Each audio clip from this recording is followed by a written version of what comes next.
তুমি কি কখনো ট্রায়াল রুমে কাপড় পরে আয়নার সামনে দাঁড়িয়ে ভেবেছো এটা অন্যদের গায়ে এত সুন্দর লাগে, আমার গায়ে কেন লাগে না?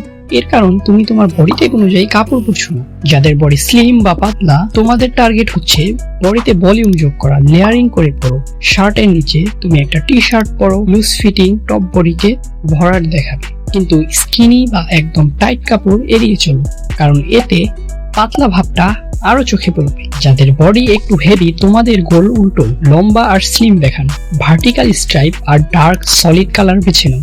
কালো, নেভি, ডার্ক গ্রে চোখের এক ধরনের অপটিক্যাল ইলুজেশন তৈরি করে। এতে শরীর চিকন দেখায়। ওভারসাইজ বা একদম ঢিলাঢালা কাপড় থেকে দূরে থাকো। এতে মনে হয় বডি লুকানোর জন্য এসব পরছো, কিন্তু আসলে এতে আরো মোটা লাগে। যাদের হাইট একটু কম, তোমাদের ট্রিক হচ্ছে লেগ লেন্থ চোখে বেশি দেখানো। হাই ওয়েস্ট প্যান্ট পরো, শার্ট প্যান্টের ভিতরে টাক ইন করে পরো। এতে পা লম্বা দেখায়। এবং বড় প্রিন্ট বা লম্বা লেয়ারের কাপড় এড়িয়ে চলো, এগুলো বডিকে আরো খাটো দেখায়। আর যারা লম্বা, তোমাদের কাছে সবচেয়ে বেশি অপশন লেয়ারিং বা কোমর বেল্ট দিয়ে বডিকে দুভাগে ভাগ করা। এতে প্রপোর্শন ব্যালেন্স দেখায়।